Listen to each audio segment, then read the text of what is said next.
I do want to talk about light bulbs. Light bulb. Because especially when you take photos, you want all of the light bulbs to be the same type of light, because there's really 2 different main categories, but then there's even 2 categories within each 2 of those categories. So really there's 4 different types of light bulbs, just to make it a little more complex. But you definitely do want to stick to a warm white light, not a bright white light. And I know it's kind of confusing because they're both called white light.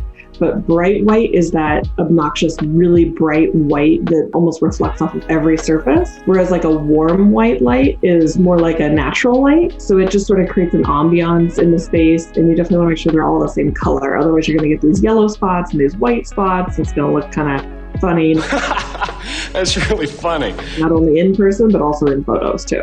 So rugs are super important. And there's nothing worse than like too small of a rug in a space, because it doesn't make, the room feel welcoming, and it just looks odd. So you always want to, if the furniture's against the wall and it's a big room, maybe you want to like move all the furniture to the center and on a huge rug, like an 8x10. So it looks more like a seating conversational area. It just makes such a huge difference. Drapery. This is one of the biggest design mistakes we see. Drapery that's usually hung right above the window. You really want to make sure it's as close to the ceiling as you possibly can go with the drapes, but you still want to make sure they kind of graze the ground, just because it makes the room feel short. You want to obviously emphasize the height of the room, unless of course it's a very, very tall room, then we kind of have to make some adjustments. But the general rule of thumb is you want to bring the drapes as high to the ceiling as you possibly can, because it really helps make your eye go up the wall so that you look at the height of the room.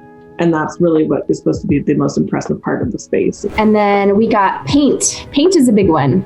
How many people have been in a room where it's multicolored or a house? And you're like, what happened here? It looks like someone vomited all over the walls. But paint's super important, really affects the mood of the house. Keep it neutral. If they have a red wall, I'd suggest making, that neutral. It really has a huge effect on the home sale. People's moods are changing with color. It's really crazy. So people can walk in, and if there's a red wall, you're going to feel a little anxious. Oh, it's just a rule of thumb. It's a, proven theory. That idea is literally the greatest idea I have ever heard in my life. Well, it's the first thing you're going to see when you approach the property, and it immediately makes people think that the little details have been thought through. When you replace your numbers, everybody's got that same sort of cursive-like font that was very popular for a long time. But if you update those, it's an immediate prompt for somebody to think, oh, they've thought about all the details before they even get to the front door. If you go into a client's home, just tell them like, hey, let's bring that art down a little bit to eye level. Everybody's eye level is different, but the general rule of thumb, and it should be about 5.5 feet from the floor is general rule from the middle of the art piece. So keep that in mind, but it makes a big effect for a room. Using these same rule of thumbs when designing definitely can help make your listing stand out, not only if you're going to sell it or if you want to rent it to like a vacation rental. All of these tips and tricks are something that not only help photography, but they also are the more attractive photos and the color arrangements and things like that. So, Produced by the Agent Collective Media Network.